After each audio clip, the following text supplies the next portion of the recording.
I'm Rob Licuria, Senior Editor at Gold Derby, here with Emmy-nominated Martin Phipps, who returned as composer on season 4 of Netflix's flagship drama, The Crown. Now, Martin, unlike last season, which was set in the 60s and 70s, season 4 is primarily set in the 1980s, which, for obvious reasons. But I'd really love to know, just generally speaking, what are some examples of how the score utilises sounds from that distinct period? Hi, Rob. Really great to be with you. Yeah, the 80s, what a fantastic decade. And it was a really exciting prospect having a drama set in that period. However, it didn't feel like just because we'd moved into the 80s, it would suddenly become a synth-tastic electronic feel of sort of quite bright and brash pop tunes. So although there is quite a lot of that in the source tracks that they use in the series, I didn't want to kind of, change the whole sound of everything just because of that, exciting as that kind of may seem. And it was very much the conversations that I had with Peter Morgan, the showrunner from the beginning, was that he wanted a sense of continuity and he wanted to build on what we'd done in season 3 and just move that on rather than restart. And so, but having said that, we've got some amazing new characters, and we've got Princess Diana coming in, and so with her, I obviously needed to find a new sound. And if I was going to bring in a sort of electronic element, a synth element, then her character was right for it. And so there's a couple of places where I really managed to let the synthesizers out of the box. Yeah, I know, and I looked for those moments, and I found them to be really welcome, and it's obviously appropriate. Now, of course, we couldn't have this neon, daggy old 80s discotheque. That wouldn't work. You know what? It actually might have been quite fun and cool, but that's another show. Speaking of particular motifs or melodies and elements that you created for season 4, there's one in particular that I found really interesting. It's called the Diana Effect, and it's basically, that track it's really aspirational, and it has a lot of those 80s motifs. And I think that's where we really hear what you designed and composed for Diana. It's propulsive keyboard, and I think, to my untrained ear, there's a synthesizer in there. So how much did you enjoy fusing that electronic with orchestral? Because it's a different vibe for the show. Well, Rob, you picked up on exactly that element that I brought in, and that was a sort of one cue. It was mainly centered around, it came back a couple of times in smaller forms, but it was mainly centered around the sort of Die-mania, Beatlesque mania section in Australia, in the parade in Brisbane. And that's where I felt like we could really let go with that kind of new sound. And it's very much synthesizers. It's like it's a whole range of different quite legitimate true 80s synths that I got in there. Original 80s synthesizers I got in there, and it was about, but that the idea wasn't just about a nostalgic fest about that period or that music. It was about trying to encapsulate the bright breath of fresh air that this character introduced into our world, and also the slight on-edge hysteria that it also induced in everyone's response to her and wherever she went. And so that sound, that very bright, very pulsing, very almost strained to the max sound, felt right for her and right for this sense of real joy that she was being so loved, but also the sense that it was never far from breaking point, that something was going to give as a result. Yeah, that, I think my description was aspirational, but I think the way you put it is more appropriate, because it's like the perfect 80s princess theme, right. But knowing what she was going to eventually become. So, and I sort of, as well as since there are French horns in there, which we've used a lot there are orchestral elements and vocal elements which I've used a lot in the rest of the score. So it wasn't I think you can hear you wouldn't you would it still feels like a piece of score rather than a track, I hope. Yeah.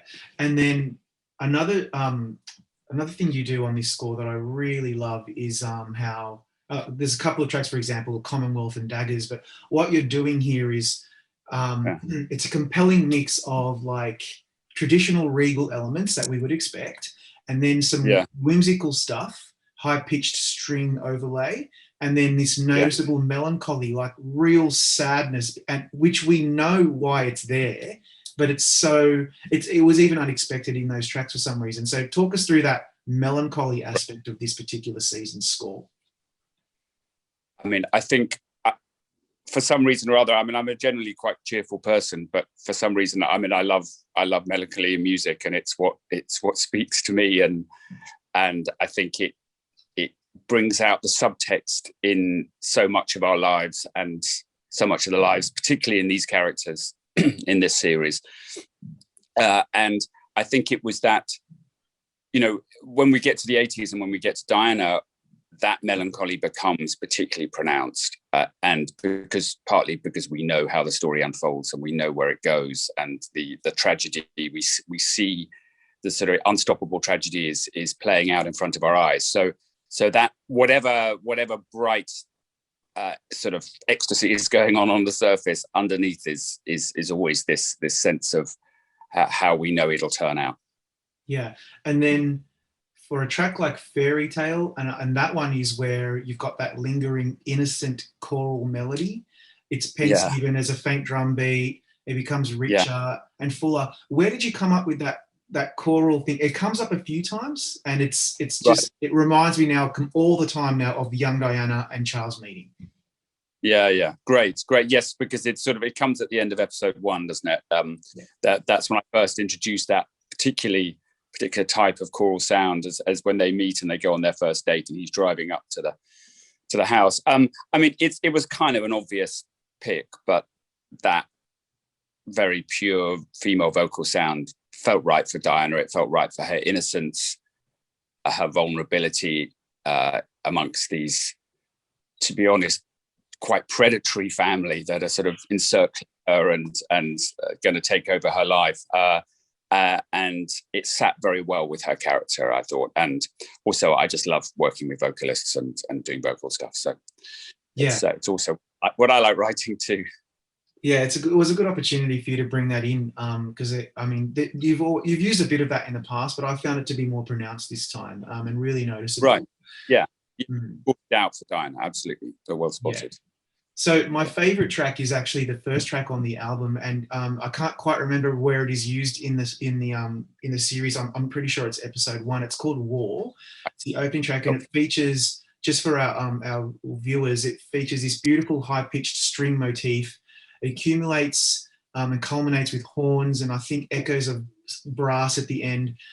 And then to me, it was a really great way to start the season, as it's a prelude of what's to come. It's familiar, arousing, but it has these new touches because we're moving into a new era. So what were you trying to achieve with that kind of track? Well, I'm really glad you picked up on that. That's definitely one of my favorite ones. And it was actually, I have to sort of question whether it came in episode 1. I'm not totally sure it did. I think I wrote it for basically Diana and Charles's breakdown, and the war that ensued between them, and it tends to come. It has its big moments later in the series. I think episode 9 or 10 opens with it. It's it goes straight hard in after the titles, and it goes straight into this track, this fantastic close up of Diana driving. Yeah, and it's just an amazing shot of her, the sort of tension and grief on her face, and she's just going to pick up her child from school, but there's just it's a really great and quite sudden moment, and it also comes as she's also driving to Highgrove to meet Charles, and they're sort of going to a slight reconciliation, and she's going for her wedding anniversary there, and meanwhile it's a montage overlaid with all the maids clearing out all the evidence of Camilla from the house. And it's So just musically, again, it's about vulnerability and sadness. That's at a very high string that drops down, and then these very soft string chords that come in underneath, but they have a depth and a passion and a real and an anger, I think, to them, which builds and builds and builds in this sort of relentless, slow, repetitive way. Hopefully not too repetitive, but I like that simple, enjoying those simple chords. It's something I really like to do, and I think that's when you can do that without boring your listener, but just draw. Then that's a job well done. What is that baritone underscore that you use in this track and others? That it's to me it sounds like it's been mixed electronically. I can't quite put my finger on what you're trying to achieve there, but it's very effective. You mean just the sort of low end, the bass? Yeah. So it's a large bass string section mixed with a synthesizer, mixed with a zebra synth, and it's so, and also mixed with string samples as well. So it's not live. It's a bit live, but it's a lot of stuff out of the computer too, and it sort of sounds like a low string section, but it's not quite. It's got that extra fatness to it, I think. Yeah, best way. It's actually like to me, it's more muscular than what you've done before, and more contemporary. And I guess that's appropriate for us moving forward into the 80s and whatever happens next season. Right. No, exactly. And I think muscular is great. And I mean, one of the directions that Peter Morgan always gave me, the showrunner, was that he wanted this sense of suppressed power in there, and that there was always whatever's happening, whatever lightness is happening, whatever, and there are lots of light moments in The Crown, and times and moments of I wouldn't say happiness, but definitely comedy anyway, but never lurking far away is this sense of suppressed power of the establishment of the forces at play in our story. And I think that's always, I kept coming back to that in those low chords, and that's what I like to I think works, always sits really well in The Crown. It does. When we spoke last time about season 3, you had taken it on as a new composer from Lorne and Rupert, and you had new actors playing these characters. So it was a really it was the perfect opportunity to bring someone new in like yourself. But then you've now taken on season 4, and I always wonder with composers when they're coming back.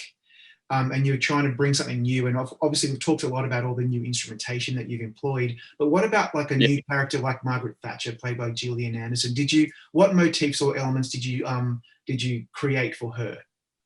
Yeah, I mean, Thatcher was a really interesting character for complicated reasons. I think Gillian Anderson's performance was fantastic. I really hope she gets the recognition she deserves for that performance. I grew up in London in the 80s, and so I have a complicated relationship with Margaret Thatcher for obvious reasons, and it felt difficult. And I think all the filmmakers, everyone involved in the show does, and and that's where the show is very clever, is it shows her in a complex and multifaceted light. It's not like a hatchet job on her at all. But giving her own theme felt it didn't quite happen, and I don't know why. It wasn't a conscious thought, but it sort of she has some great musical moments, I think, but there wasn't a new idea for her, and maybe because she's not part of the family. She's not part of the firm, and actually in the past I don't know if the other prime ministers had their own themes, because they're outside the world in a way. In the end, they're outside. They're challenging the world, but they're not in it. So that it just didn't quite happen, and I think for various reasons. I think I'm really glad that you explained that, because I've been wondering because it's this larger than life performance that people are just so enamored with. And also she's a very complicated historical figure. Like most of us have a complicated relationship with Thatcher.